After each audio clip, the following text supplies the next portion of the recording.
हाँ जी। Neck pain जी। पहली बात तो ये है जी कि ये नेक पेन जो है ना, ये एक सिम्टम है, डिजीज नहीं है। ठीक जी। अच्छा, अब इसको ना आज हम इस लेक्चर को इस तरह करेंगे कि फॉर एग्जांपल आपके पास पेशेंट आ गया कि जी मेरी गर्दन में दर्द है, तो आपने चलना कैसे है? अब ये है कि आपने ये सोचना है कि जी क्या पॉसिबिलिटीज हो सकती हैं इसकी नेक की पेन की। अच्छा, अब ये जो पेन है ना, एक तो पॉसिबिलिटी ये है कि ये जो नेक का एरिया है, यहाँ जो भी कंपोनेंट्स हैं उनमें से किसी का डिफेक्ट हो। और दूसरा ये है कि डिफेक्ट किसी और ऑर्गन का या किसी रिमोट टिश्यू का हो, और उसकी अलामत, उसका सिम्टम यहाँ आ रहा हो। ठीक है जी। हम दोनों लिहाज से बात करेंगे। अच्छा, अब कंपोनेंट जो हैं गर्दन के, वो कौन कौन से हैं?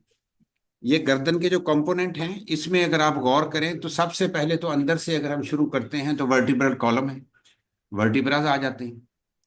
उसके बाद उसके सपोर्टिंग जो उसके स्ट्रक्चर है, उसके सपोर्टिंग स्ट्रक्चर्स में क्या है? मसल्स हैं, लिगामेंट्स हैं। अच्छा, वर्टिब्रल कॉलम में क्या चीजें आई? Bones, disc.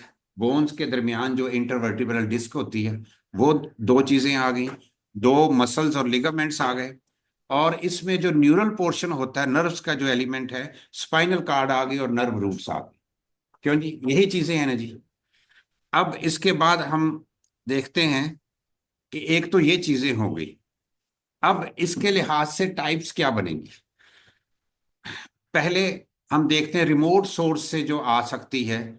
मेनिंजाइटिस की वजह से भी यहाँ दर्द होती है। आपका जो कोई पेशेंट है उसको बुखार है, आप अगर उसने कहा कि मुझे गर्दन दर्द हो रही है, तो फौरी तौर पर अगला क्वेश्चन रिमोट के लिहाज से बनता है कि तुम्हें बुखार तो नहीं है? अगर बुखार है तो वो पक्की बात है कि भाई गर्दन में अगर दर्द हो रही है, तो हमने उसका एंगल ही सोचने का फर्क हो जाएगा। दूसरा है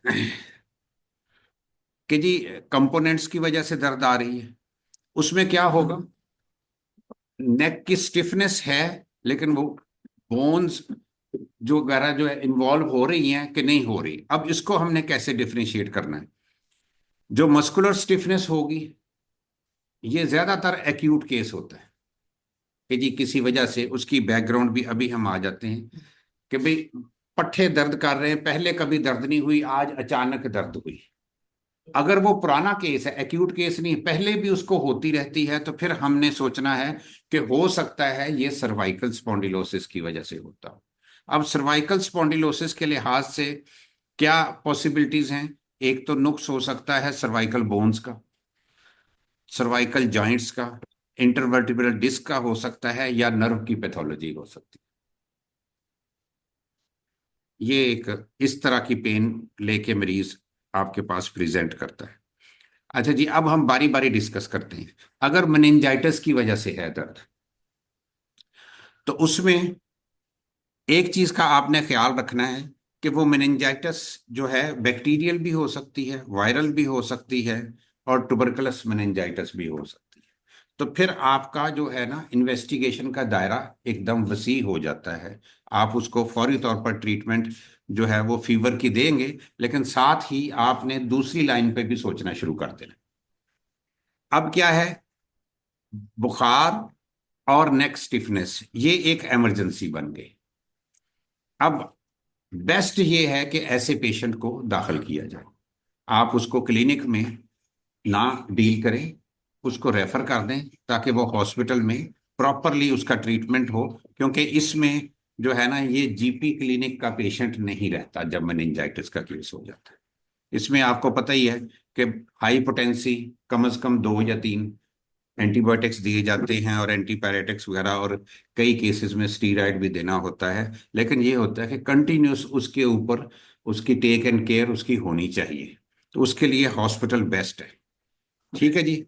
अब दूसरी चीज आ जाती है कि नेक पेन, अगर हम लोकल कंपोनेंट्स के लिहाज से देखें, नेक पेन जिसमें सिर्फ मसल्स इन्वॉल्व हैं और बोन्स इन्वॉल्व नहीं है, उसकी जो है नर्व्स इन्वॉल्व नहीं है, डिस्क इन्वॉल्व नहीं है, सिर्फ मसल्स इन्वॉल्व है।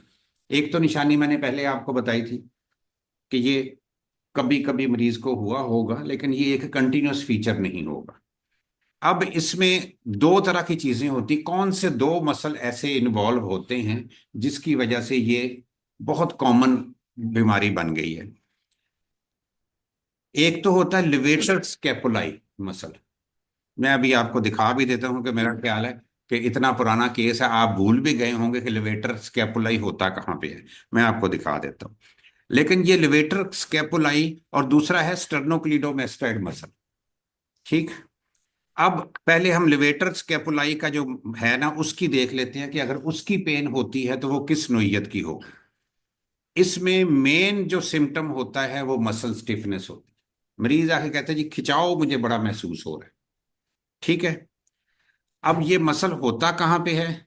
बैक साइड पे होता है, थोड़ा सा बैक और साइड पे होता है। ये क्या करता है, सर्वाइकल स्पाइन जो है ना उसको शोल्डर ब्लेड के साथ कनेक्ट करता है। अभी मैं आपको तस्वीर भी दिखा देता हूँ।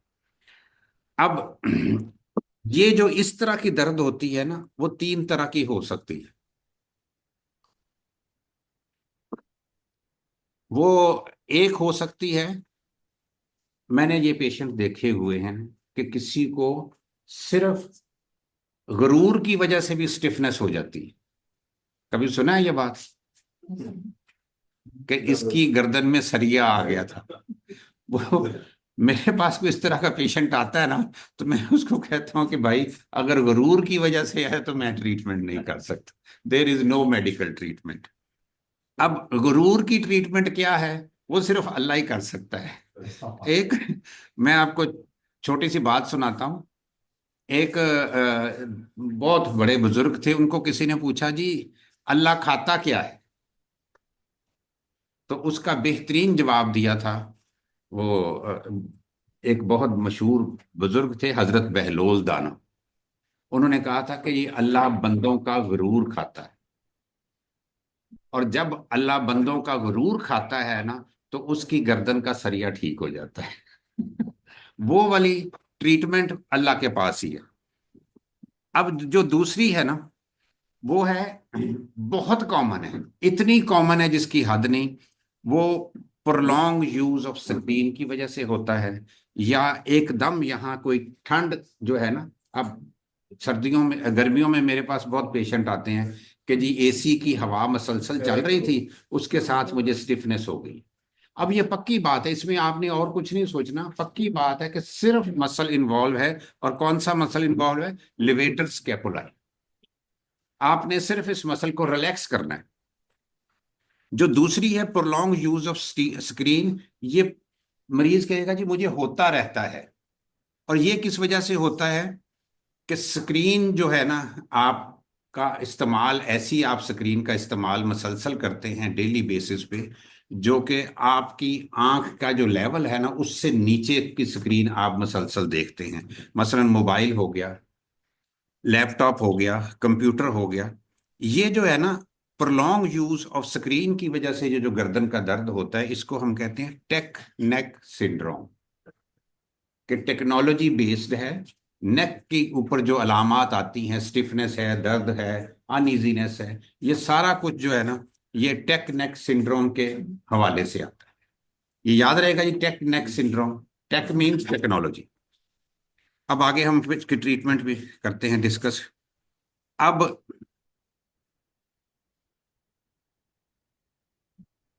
ये देख लें जी, लेवेटर स्कैपुलाई मसल, अब आपको बड़ा क्लियर नजर आ गया होगा, समझ आ गई जी। गर्दन की स्टिफनेस में ये कॉमनेस्ट इन्वॉल्व होता है, इसमें इस मसल के अंदर स्टिफनेस आती है जिस वजह से ये दर्द होती है। अच्छा, अब दूसरी पे आ जाए। स्टर्नोक्लीडोमेस्टाइड मसल की वजह से जो गर्दन की दर्द होती है, अब इसमें अलामत ये होगी कि उसमें था ना नेक स्टिफनेस है, अगर इस मसल की वजह से है, ये स्टर्नोक्लीडोमेस्टाइड सामने होता है। ये मैं आपको वो भी दिखा दूं, ये देख लेंगे। याद आ गया जी? एनाटॉमी भूली हुई एनाटॉमी याद आ रही है? अच्छा। अब ये जो स्टर्नोक्लीडोमेस्टाइड मसल है इसकी पेन साइड पे होगी, और जो सबसे बड़ी बात है कि इसमें मरीज की एक साइड जो है ना, वो ऐसे बेंड हो जाती है। वो आपके पास आएगा ऐसे करके कि डॉक्टर साहब मुंह ही नहीं सीधा किया जाता। तो ये पक्की बात है, एक तो इसमें फ्रंट और लेटरल साइड आपकी इन्वॉल्व होगी, उसमें बैक साइड मेनली इन्वॉल्व होती जो पहले वाला था। ठीक है जी। अब ये जो बीमारी है ना, जिसमें एक साइड पे गर्दन जो है वो बेंड कर जाती है, इसको कहते हैं टॉर्टिकोलस। ये पैदाइशी बीमारी भी होती है, बच्चों में भी होती है, बड़ों में भी होती है। ठीक है जी। हेड ट्विस्ट करके और टिल्ट करता है एक साइड पे, राइट भी हो सकती है, लेफ्ट भी हो सकती है। इसको राय नेक भी कहते हैं, WRY, राय। राय का मतलब क्या होता है? बेंड। नाम से ही पता चल रहा है कि ये एक ऐसी डिजीज है जिसमें पेन तो है गर्दन में, लेकिन एक साइड पे गर्दन बेंड हो गई। इसका ट्रीटमेंट जो होता है, फिजियोथेरेपी की जाती है, हॉट फोमेंटेशन दी जाती है, उसकी थोड़ी सी एडजस्टमेंट की जाती है, और इंजेक्शंस में से एक ही इंजेक्शन जो इसके लिए इफेक्टिव है, आपने उस इंजेक्शन का नाम किसी और मकसद के लिए भी सुना होगा, ब्यूटी पर्पस के लिए, बोटॉक्स का इंजेक्शन लगाया जाता है इसमें। और बोटॉक्स का इंजेक्शन कहाँ लगाएंगे आप? ये जहां उसकी ओरिजिन हो रही है और जहां उसकी एंड हो रही है, जहां वो इंसर्ट हो रहा है, इंसर्शन हो रही है। तो ये दोनों जगह पे लोकल इंजेक्शन के तौर पर बोटॉक्स का इंजेक्शन लगाया जाता है, उससे ये टॉर्टिकोलिस ठीक होता है। ठीक है जी, आगे चले। अभी तक कोई सवाल तो नहीं है? क्योंकि इसके बाद बाकी बातें हमने ना फिर थोड़ा सा गर्दन के इनसाइड जाएंगे कि भाई इनसाइड क्या क्या मसला है, जिसको हम कहेंगे सर्वाइकल स्पॉन्डिलोसिस।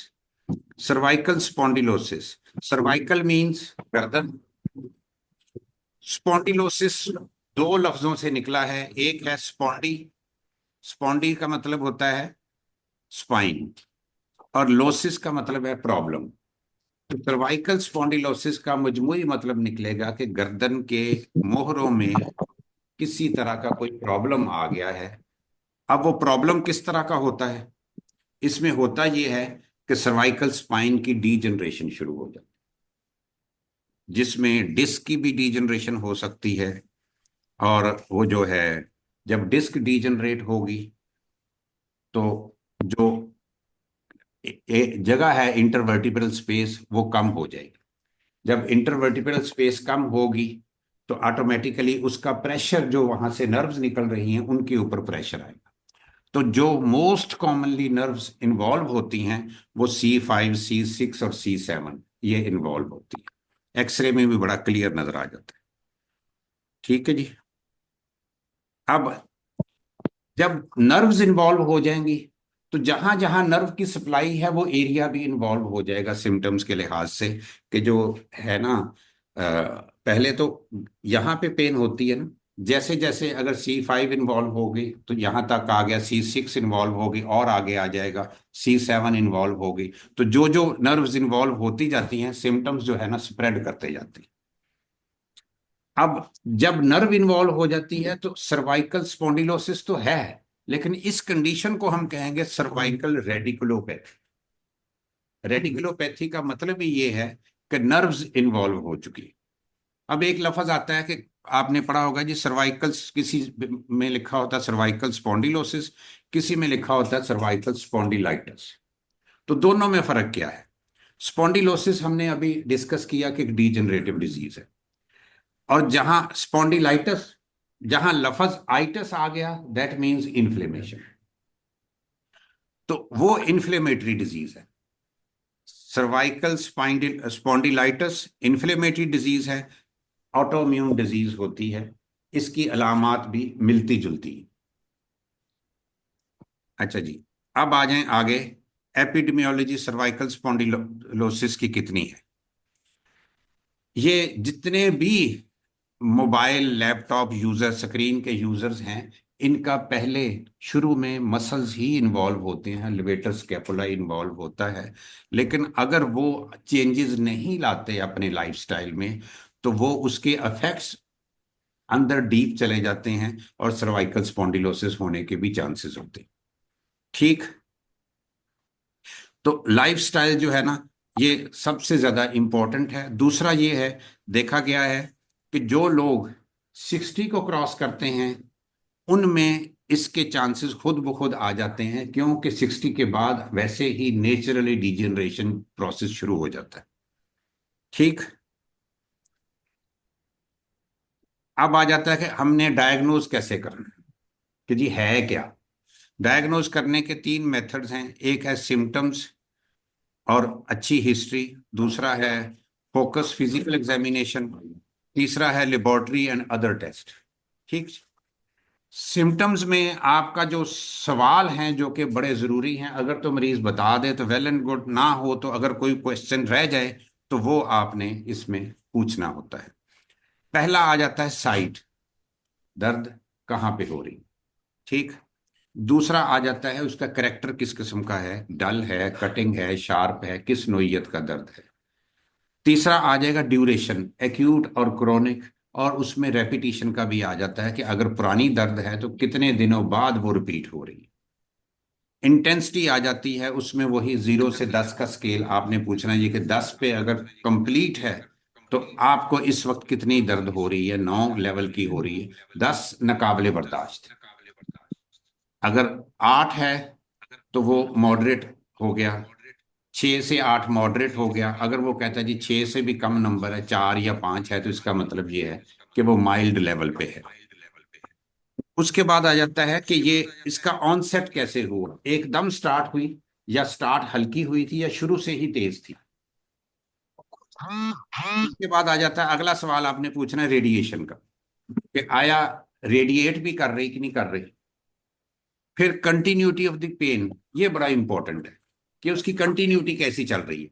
आया वो मसलसल एक ही लेवल पे कंटिन्यू है, या उसका लेवल अप एंड डाउन होता रहता है, या उसका ताल्लुक डे एंड नाइट से, सुबह या शाम। कई मरीज आपके पास आएंगे सुबह उठते ही दर्द हो जाती है, कई होंगे कि सुबह दर्द कम होती है शाम को कम हो जाती है, किसी का होगा सुबह कम होती है शाम को ज्यादा होती है। फिर मौसम से भी ताल्लुक होता है, जो क्रोनिक केसेस होते हैं उनमें आप मौसम का भी पूछ सकते हैं, सर्दियों गर्मियों का। डाइट बहुत बड़ा रोल अदा करती है। कई मरीजों में देखा गया है कि कुछ खास गजा खाने से दर्द उनकी बढ़ भी सकती है, कम भी हो सकती है। और हीट कोल्ड से भी फर्क पड़ता है। आप उसको पूछो पूछो भी कि अगर आपने क्या टकोर शकोर की है, उससे कोई फर्क पड़ता है, तो उससे भी आपको एक अंदाजा हो जाता है कि दर्द का जो लेवल या नोयत कैसी है। अच्छा, अब एक और बड़ा अहम सवाल है, वो ये है कि भाई तुम्हारी क्वालिटी ऑफ लाइफ तो डिस्टर्ब नहीं कर रही है दर्द। क्योंकि कई दफा ऐसा होता है कि दर्द उसको इतनी शदीद होती है कि वो कहते हैं जी मुझे छुट्टी करनी पड़ी अपने काम से। तो अगर काम से छुट्टी करनी पड़ रही है तो उसको कभी भी माइल्ड नहीं लेना चाहिए। ठीक। फिर आ जाता है एक बहुत अहम सवाल है कि आपने पूछना है जी कि मेरे पास आने से पहले किसी और डॉक्टर के पास गए हो या खुद कोई दवाई खाई हो, तो वो बताओ क्या खाया था, कौन सी मेडिसिन ली थी, उसका क्या रिजल्ट निकला। फिर आपने एक और सवाल पूछना होता है कि भाई कोई ऐसी मेडिसिन तो नहीं जो कि तुम्हें एलर्जी करती हो, ताकि मैं अगर दवाई लिखूं, बहुत से मरीज हैं, किसी को ब्रूफिन एलर्जी कर सकती है, किसी को पैरासीटामोल एलर्जी कर सकती है, दर्दों की कोई भी दवाई एलर्जी कर सकती है, वो आपके इल्म में होगा ताकि आप उसको ना लिखें। फिर आखिरी सवाल है कि जी सिर्फ इसी जगह की दर्द है या कोई और भी प्रॉब्लम है, तो उससे आपको अपना स्पेक्ट्रम ऑफ प्रेस्क्रिप्शन जो है उसका एक अंदाजा हो जाएगा। अच्छा, अब ये जो सर्वाइकल स्पॉन्डिलोसिस है इसके सिम्टम्स क्या होते हैं। मेन एरिया तो फोकस तो यही है गर्दन। दूसरा एरिया है कि वो स्प्रेड करती है। अगर स्प्रेड कर रही है तो इसका मतलब तो यही हो गया कि नर्व्स इन्वॉल्व हो गई है। अगर यहां शोल्डर तक आ रही है या यहां तक आ रही है तो स्टेज 1 है। अगर वो नीचे आर्म्स तक आ गई है तो स्टेज 2 है। अगर वो नीचे फिंगर्स तक दर्द चली गई है तो वो स्टेज 3 है। और ऐसे जब फिंगर्स तक जाती है तो उसमें कई दफा एक एडिशनल सिम्टम भी आ जाता है कि नमनेस शुरू हो जाती है हाथ में। और उसमें और भी एडिशनल सिम्टम जो आप पूछ सकते हैं कि भाई नमनेस तो है, आया वीकनेस भी है कि नहीं है। और फिर एक और आप बाजू उसके खुलवा के देख लें कि दोनों साइडों में, किसी साइड में कई दफा होता है कि पुराना केस होता है, तो जिस तरफ नमनेस होती है वीकनेस भी होती है, लेकिन साथ साथ मसल वेस्टिंग भी शुरू हो जाती है, मोटा पतला भी आपको हाथ नजर आ सकता है। ठीक जी। अब आ जाता है कि फिजिकल एग्जामिनेशन। आपने उसको एक तो जर्नल ऑब्जर्वेशन, आपको देख के वो एक अंदाजा हो जाता है एक पेशेंट की लुक देख के कि भाई ये मरीज जो है ये वाकई कितना सख्त बीमार है। उसकी मेंटल स्टेटस का भी आप अंदाजा लगा सकते हैं कि जी मैं किस लेवल का मरीज है, मैंने इसको कैसे समझाना है, कैसे काउंसलिंग करनी है। इंस्पेक्शन में आपने जो पेनफुल एरिया है ना, उसको एक दफा जरूर ऑब्जर्व करना है कि किसी जगह पे कोई स्वेलिंग तो नहीं है, कोई कलर चेंज तो नहीं है। पेल्पेशन में आपने जो सबसे इंपॉर्टेंट चीज देखनी होती है, किसी जगह टेंडरनेस तो नहीं है। टेंडरनेस मींस दबाने से दर्द जो बढ़ जाती हो, या किसी जगह पे दर्द ना हो, सिर्फ दबाने से दर्द हो, तो उसको भी हम टेंडरनेस कहते हैं। या टेम्परेचर हाथ लगा के देखें कोई जगह गर्म या ठंडी तो नहीं है, और किसी जगह पल्सेशन है तो वो भी नोट करने वाली चीज है। स्ट्रेंथ और सेंसेशन नेक की आप ऐसे चेक भी कर सकते हैं कि उसकी वो जो है स्ट्रेंथ कम तो नहीं हुई। वो मुख्तलिफ साइड पे ऐसे आगे की तरफ मूव करो, इधर मूव करो, इधर मूव करो, इससे आपको अंदाजा होगा कि नेक के साथ वीकनेस तो नहीं आ गई। फिर एक आखिरी जो बहुत ही इंपॉर्टेंट है, रेंज ऑफ मोशन आपने चेक करनी है। नेक देखें, फ्लेक्शन एक्सटेंशन भी चेक कर सकते हैं कभी हो रही कि नहीं हो रही, ऐसे राइट या लेफ्ट होती है। कई मरीज कहते हैं जी कि मुझे बड़ा मसला है, मैं पहले तो काम बड़े आराम से कर लेता था लेकिन अब मुझसे गर्दन झुकाई नहीं जाती। मेरे पास इस तरह का एक मरीज आ गया था, शायर था।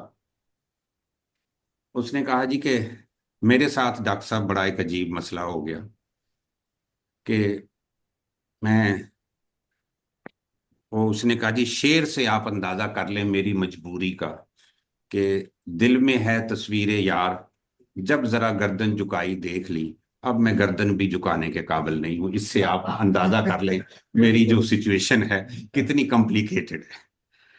तो ये भी एक लोगों की कैफियत होती है। अच्छा जी, अब आ जाता है कि डायग्नोज हमने कैसे करना है। हमारे पास डायग्नोस्टिक जो टूल्स हैं उसमें सबसे पहला आ जाता है x-ray, cervical spine, AP and lateral view, या फिर आप एमआरआई करा लें या सीटी स्कैन करा लें अकॉर्डिंग टू द सिचुएशन। ठीक जी। अब जरा इसको गौर से देखिएगा। ये देखिए आपको क्लियर नजर आ रहा है नैरोइंग ऑफ द डिस्क, ये डिस्क नैरो हो गई।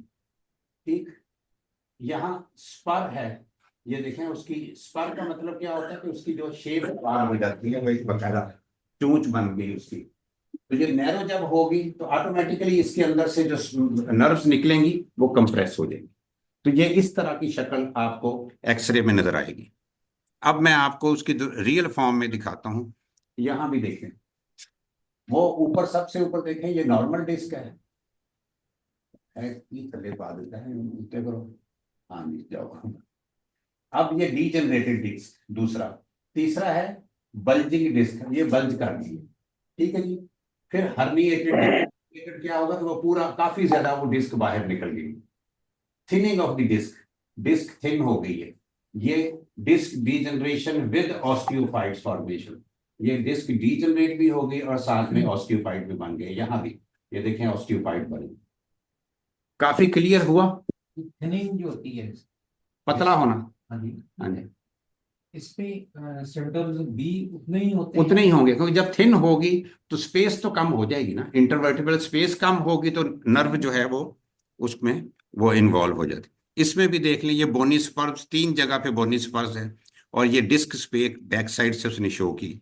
और ये एरियाज याद रखें, जब भी आप देखें तो आपका फोकस होना चाहिए। गौर करें ये नीचे वाले सिर्फ तीन वर्टिब्रा जो है ना, फिर पांचवा, छठा और सातवां, तो यहाँ पे ही इसके ज्यादा होते हैं कॉम्प्लिकेशन। ये डिसेबिलिटी भी कर सकती है अगर इसको प्रॉपरली ट्रीट ना किया जाए। और स्पाइनल स्टीनोसिस भी हो सकता है, नर्विंग ऑफ द स्पाइनल कैनाल हो सकती है डीजनरेशन में। और दूसरा रेडिकुलोपैथी, आपने वो चीज़ तो देख ली है, लेकिन जो सबसे बड़ी बात जो मैंने आपको बताई थी वो भी एक कॉम्प्लिकेशन है कि बाजू वो कमज़ोर होना शुरू हो जाता है और उसकी वेस्टिंग ऑफ द मसल्स भी हो जाती है। अब आ जाता है कि ट्रीटमेंट हमने क्या करना। ट्रीटमेंट अप्रोच सबसे पहली है लाइफस्टाइल मॉडिफिकेशन। लाइफस्टाइल मॉडिफिकेशन जो है उसमें हमने मरीज को पहली बात यह कहनी है कि तुम जो भी स्क्रीन इस्तेमाल कर रहे हो उसको तुम्हारे आई लेवल पे कर लो। या तो अपनी कुर्सी नीचे कर लो या अपनी स्क्रीन ऊंची कर लो। ठीक जी। और ये अक्सर हमारे ऑफिस में है, ये बहुत बड़ा प्रॉब्लम है। जो लोग जिनकी नौकरी लैपटॉप पे है सारी, और उनको गर्दन झुका के सारा काम करना पड़ता है, उनके लिए बड़ा मसला हो जाता है। और उनको आपने दूसरा ये जो है ना, एक ये कहना है कि जी, और दूसरा उनको ये कहना है कि कंटिन्यूअसली ना बैठे। इसका एक फार्मूला चलता है 50-10 का, कि 50 मिनट आप बैठ के काम करें लैपटॉप पे, और 10 मिनट के लिए उठ के चले जाएं। अगर बहुत ही सख्त मसला है तो 55 और 5 का आप रेशो बना लें। बीच में वक्फा जरूर दें हर घंटे बाद। तो ये बहुत जरूरी है। उसके बगैर अगर आप में से भी किसी को लैपटॉप यूज करना है, तो वो जरूर इसको स्क्रीन का आपकी आंख के लेवल के ऊपर होना चाहिए। और दूसरा फासला भी, फासले का ताल्लुक आपकी आंखों के साथ है। अगर आप ज्यादा क्लोज करेंगे, किसी भी स्क्रीन के क्लोज करेंगे, मैंने छोटे बच्चों को देखा है, उनको जब उनकी माएँ मोबाइल पकड़ा देती हैं तो वो यूं करके देख रहे होते हैं उस गेम को जो उन्होंने देखनी होती है। तो ये जो डिस्टेंस है ना आईज का और उसका, ये भी बहुत इंपॉर्टेंट है। और स्ट्रेस मैनेजमेंट ये बहुत जरूरी है। स्ट्रेस तो आप समझ लें हर डिजीज में कोई ना कोई चीज या तो साइकोसोमेटिक है या सोमेटोसाइकिक है। मॉर्निंग वॉक ये फायदा करती है, और डाइट का भी बहुत बड़ा रोल है। वो मैंने पहले भी आपको बताया था, ये जो फार्मूला है कि आप वो अगर भूल ना गए हो कि चांद ना खाना, चे से चावल, अलग से आलू, नून से नान या मैदा, दाल से हर तरह की दाल, ये बादी चीजों में आ जाती है। किसी तरह की भी पेन हो, उसमें मैंने देखा है इनका रोल जरूर है। जीपीएस, ग्रेन, राइस और शुगर। ये चलें, आपका हो गया शुगर, असल में बादी में नहीं GPS, आती। हाँ जी, वो भी ठीक है। जीपीएस आजकल नेट में वो जीपीएस करते हैं, लेकिन वो ज्यादातर फायदेमंद है शुगर के मरीजों में। मैं जो पेन्स की बात करता हूँ ना, सिर्फ पेन में अगर आपने डील करना है तो आपको वो चांद याद रखना पड़ेगा। अगर शुगर का मसला है तो जीपीएस याद रख ले। वैसे उससे भी अच्छा है कि आप सिर्फ कार्बोहाइड्रेट याद कर लें, क्योंकि जीपीएस तीनों कार्बोहाइड्रेट ही है। अच्छा, ऐसे मरीज को जब भी हड्डियों का मरीज हो ना, आपने एक चीज जरूर उसको कैल्शियम जरूर या तो दें। कैल्शियम और विटामिन डी बहुत जरूरी है। या फिर अगर वो चाहे मरीज कई मेरे पास आते हैं, डॉक्टर साहब दवाई काट दो, काट लिखना, तो फिर मैं उनको कहता हूं कि जी आप फिर दूध और दही ज्यादा खाना शुरू कर दें। दही में अगर आप वो मरीज आपको लगे कि अफोर्डिंग है, तो उसको प्रेस्क्राइब करें कि ग्रीक योगर्ट इस्तेमाल करें। आपको इल्म में है सबके ग्रीक योगर्ट के, मैं बता दूं? नहीं इल्म में 3 किस्म की दही होती है पूरी दुनिया में। एक है जिसको हम कहते हैं कर्ड, जो हम घर में जमाते हैं, या वो जो कूंडे में मिलती है, ये जो बाजार में मिलती है, वो कर्ड है। उस कर्ड की मेडिकल खसूसियात क्या है? वो आपकी जो एसिडिटी जो है ना, उसको बैलेंस करती है थ्रू आउट द जीआईटी। लेकिन वो प्रोबायोटिक्स पैदा नहीं करती, उसके अंदर प्रोबायोटिक्स नहीं है। एक उससे सुपीरियर फॉर्म है, वो है जिसको हम कहते हैं योगर्ट। योगर्ट की ये खूबी है कि वो एसिड बेस बैलेंस तो ठीक करती है, लेकिन साथ ही वो स्टमक लेवल तक, बल्कि upper half of the stomach तक, वो प्रोबायोटिक्स भी आपको प्रोवाइड करती है। ये जो नेस्ले की दही मिलती है योगर्ट। इसके बाद तीसरी किस्म है ग्रीक योगर्ट। ग्रीक योगर्ट नाम से पता चलता है कि इसका ताल्लुक यूनान से है। ये इसका जो मौजद था उसका नाम था सुकरात, आपने नाम सुना होगा। सुकरात ने ये चीज इजाद की थी। उसके बाद उसका शागिर्द जो है अफलातून, वो भी इसको इस्तेमाल करता रहा। और उसका शागिर्द अरस्तु, वो भी इस्तेमाल करता रहा। और अरस्तु के बाद उसका शागिर्द सिकंदर आजम, वो भी इस फार्मूले को इस्तेमाल करता रहा। और यूनान में अगर आपका कोई भी जानने वाला हो, क्योंकि मैंने कई लोगों से कन्फर्म भी किया है, यूनान में ये एक रवायत है कि अगर कोई बच्चा किसी के नंबर कम आ रहे हो, तो उसको वहां की मिसें लिख के देती हैं कि जी इस अपने बच्चे को ग्रीक योगर्ट प्लस हनी नाश्ते में दिया करो। क्योंकि ग्रीक योगर्ट प्लस हनी, इसका ग्रीक योगर्ट का एक और भी बेनिफिट माना जाता है कि ये आपकी ब्रेन की एबिलिटीज को बेहतर करता है। तो ग्रीक योगर्ट हमारे मुल्क में बहुत कम बड़े बड़े स्टोरों पे मिलती है, लेकिन बाहर के मुल्कों में, कनाडा, अमेरिका, उन्होंने तो वो बाकी कर्ड और योगर्ट को वैसे ही मुस्तरद कर दिया है। वहां ये कॉमनली ग्रीक योगर्ट ही इस्तेमाल हो रही है। मेरे अपने अजीज हैं, वो बताते हैं जी कि वहां दूसरी दही जो है उन्होंने खत्म कर दी। अच्छा जी, जी जी, बिल्कुल डिफरेंट है।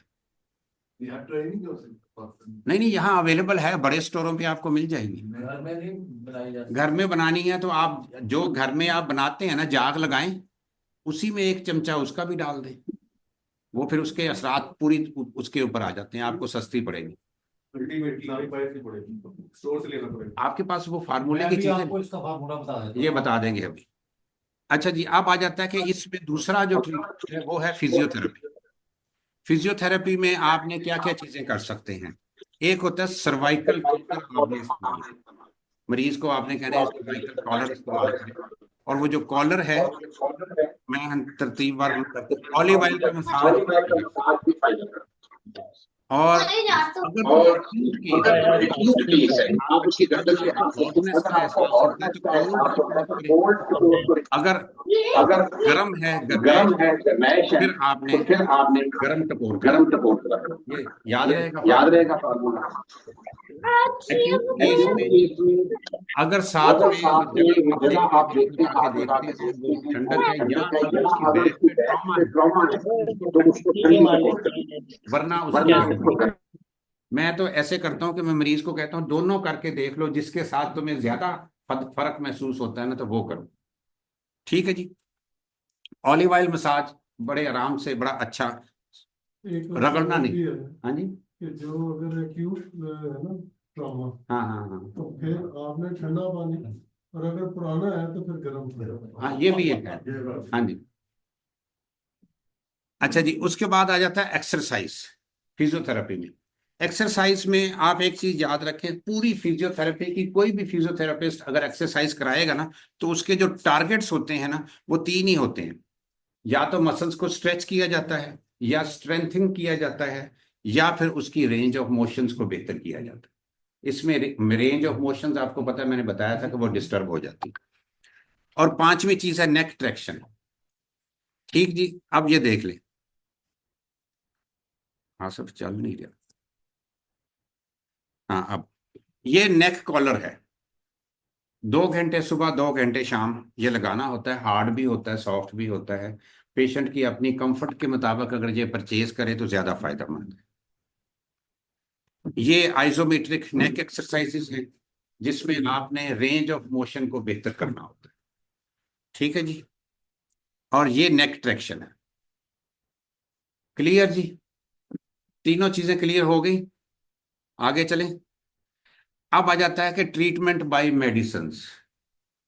अगर तो माइल्ड पेन है, जैसा हमने पहले बात की थी 0 से 10 तक, तो माइल्ड पेन के लिहाज से भी जितनी मर्जी माइल्ड पेन हो नेक की, आपने मिनिमम 2 ड्रग्स रिजीम रखनी है। एक ड्रग से इसका ट्रीटमेंट नहीं करना। और उन 2 ड्रग्स में से एक मसल रिलैक्सेंट होना चाहिए, दूसरा आप कोई एनाल्जेसिक पैरासीटामोल भी ले सकते हैं, या कोई एनसेड भी ले सकते हैं। ठीक है। अगर मॉडरेट पेन है तो कम से कम आपको फिर 3 ड्रग्स का एक रिजीम रखना पड़ेगा, जिसमें muscle relaxant plus analgesic plus एनसेड। ठीक। और साथ ही कोई ना कोई आपने उसको लोकल क्रीम भी देनी है मॉडरेट लेवल पे। अगर सीवियर है तो फिर इंजेक्शन से आपने उसको ट्रीट करना। अच्छा जी, इसके बाद आ जाता है जी अगला। अगर इससे ठीक नहीं होता, अव्वल तो इससे काफी हद तक ठीक हो जाता है, इसमें एक एडिशनल चीज जो है वो गैबापेंटिन या प्री गैबलिन की आपने एडिशन करनी है। वो स्पेशली उस वक्त करनी है जब आप देखें कि patient is not only a patient of cervical spondylosis, but cervical radiculopathy also involve. जब नर्व्स इन्वॉल्व हो जाएं और जो पेन है वो स्प्रेड कर रही हो, तो दैट मीन्स नर्व्स इन्वॉल्व हो चुकी हैं, तो आपने लाजमन आपने प्री गैबलिन या गैबापेंटिन में से कोई चीज देनी है। अब आ जाता है कि अगर ये सारी चीजों के बावजूद मरीज ठीक नहीं हो रहा, तो फिर आजकल सिस्टम जो चल रहा है, पहले तो वो सर्जरी की तरफ ले जाते थे, लेकिन आजकल इंटरवेंशनल पेन मैनेजमेंट की जाती है। अब जो नेक की इंटरवेंशनल पेन मैनेजमेंट है, उसके तीन मेथड हैं। एक है trigger point therapy, local para articular injection, ultrasound और fluoroscope guided injections.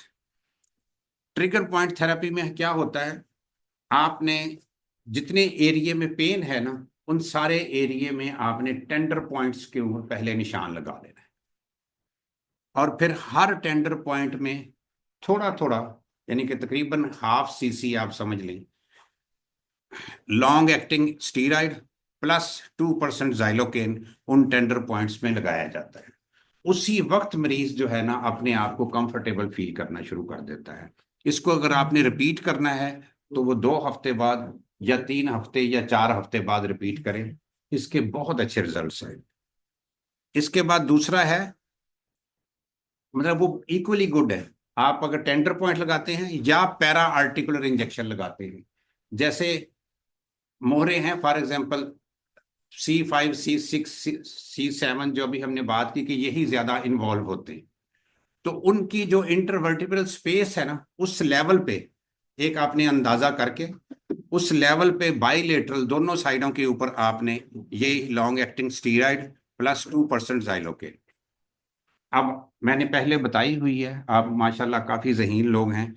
Long acting steroids दो हैं कॉमनली, आपने नाम बताने हैं, फ्रंट सीट नहीं, वो बहुत हाईली क्वालिफाइड लोग बैठे हुए, पिछली सीटों में से कोई जवाब दे। नहीं तुसी अगे ही बैठे हो तुसी पीछे भी बैठे हो तभी तुसी अगे बैठे हो पीछे से कोई जवाब, सबसे पिछली सीट अगर जवाब देगी तो मुझे ज्यादा खुशी होगी। डेपोमेड्रोल और वेरी गुड वेरी गुड, इसका मतलब पिछली सीट पे भी काबिल लोग बैठे हुए हैं हाँ जी, मैं अब आगे बात करता हूँ ना जी, अब सुन ले। अच्छा जी, उसके बाद ये जो है ना तीसरा है कि अल्ट्रासाउंड या फ्लोरोस्कोप गाइडेड इंजेक्शन। यही इंजेक्शन अगर आपके पास अल्ट्रासाउंड की मशीन है या आपके पास फ्लोरोस्कोप मौजूद है, तो उसकी गाइडलाइन में अगर ये इंजेक्शंस लगाए जाएं तो ज्यादा अच्छा रिजल्ट हमें मिलता है। लो जी, अब कोई सवाल करना है तो कर लें, वरना फिर हमारे नेक्स्ट स्पीकर डॉक्टर कासिम साहब हैं, कोई सवाल किसी ने पूछना है तो पूछ लें नेक पेन के हवाले से। ट्रिगर पॉइंट आपको ट्रेस करने पड़ेंगे, यानी कि आपने पैल्पेट करके देखना होगा कि किस किस जगह पे वो आपको एरिया जो है वो दबाने से दर्द होती है उन। हाँ जी हाँ जी, ये सारा ये एरिया